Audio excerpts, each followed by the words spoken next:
Buenas tardes, soy Victoria Vázquez, alumna del grado de Educación Infantil, y en este vídeo voy a presentar un proyecto que se llama Metodologías activas para incrementar el aprendizaje significativo en el grado de Educación Infantil, y que he realizado junto con mis compañeros Ángel Ramón Romance, Ariana Nielsen y Juan Carlos Tobado. La actualidad en la que nos encontramos inmersos se caracteriza por un constante y frenético avance de la ciencia y la tecnología. Así pues, en este contexto, se pone de manifiesto la importancia de que la escuela se adapte a las necesidades que demanda la nueva generación. Sin embargo, no siempre resulta una tarea fácil de cumplir. Para hacerlo, es muy importante tener en cuenta dos elementos que se interrelacionan de manera constante: el docente y el estudiante. Si tenemos esto en cuenta, se puede decir que a lo largo de la historia de la educación se han ido sucediendo diversas teorías, paradigmas y distintos modelos que han asignado un rol específico a cada una de las figuras participantes en dicho proceso. Tal y como se sabe, la educación tradicional confería y sigue confiriendo un rol pasivo al alumnado. Y como alternativa al imperante modelo conductista a finales del siglo XX, el psicólogo David Ausubel planteó un modelo de enseñanza-aprendizaje llamado aprendizaje significativo por recepción. En este caso, es el aprendiz el que incorpora la nueva información a su estructura cognitiva transmitida por el docente. El aprendizaje y retención de carácter significativo, basados en la recepción, son importantes en la educación porque son los mecanismos humanos por excelencia para adquirir y almacenar la inmensa cantidad de ideas e información que constituye cualquier campo de conocimiento.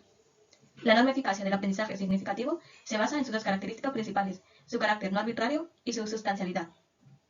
Según este constructo que Ausubel postuló, el alumno no puede ser un receptor pasivo, sino que debe utilizar los significados internalizados, de modo que puede incorporar los nuevos significados a su estructura cognitiva.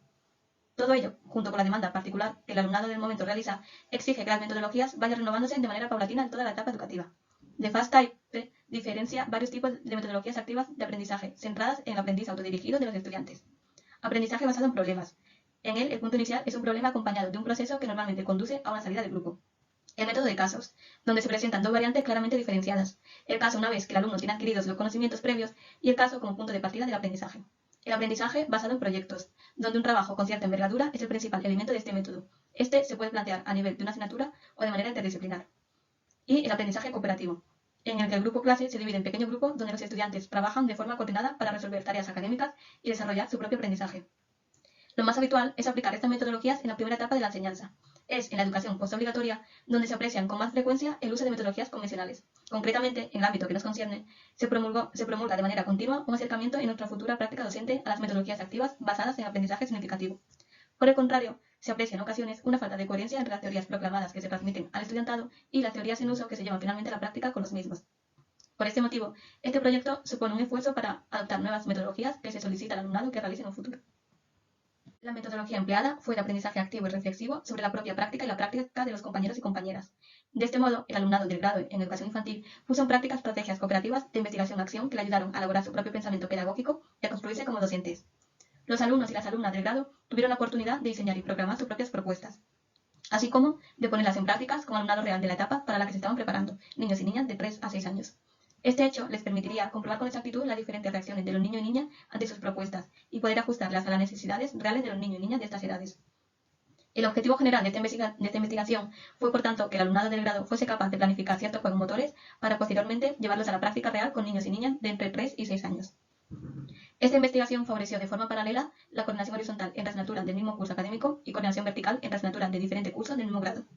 En este caso, se procedió a buscar una conexión entre contenidos que habitualmente se entienden como teóricos con situaciones prácticas de carácter lúdico que los engloben a todos, favoreciendo una metodología activa y cooperativa.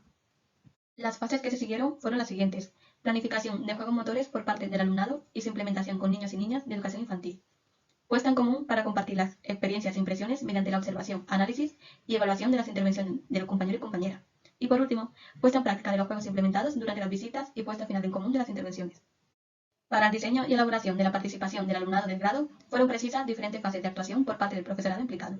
En primer lugar, se convocaron diversas reuniones iniciales para configurar los grupos del docente de las diversas asignaturas con diferentes finalidades, como pueden ser decidir los contenidos sobre los que se enfocarían las tareas a realizar en las visitas o concretar los mecanismos que favorecerían la reflexión y evaluación de las prácticas realizadas. Posteriormente, se planificó la evaluación y reflexión con el alumnado acerca de la experiencia mediante sesiones presenciales.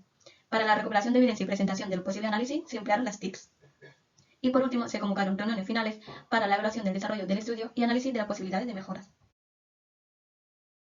Algunos de los objetivos perseguidos son: aprender a discriminar los objetivos y contenidos de aprendizaje de cada área, desarrollar en el alumnado la capacidad de elaborar propuestas lúdico-motrices que pudieran ser empleadas para alcanzar los objetivos de las distintas áreas del currículum de educación infantil, dar un sentido práctico a los contenidos teóricos, de forma que el aprendizaje sea más significativo.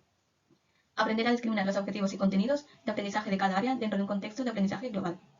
O aprender de manera cooperativa mediante la evaluación por pares.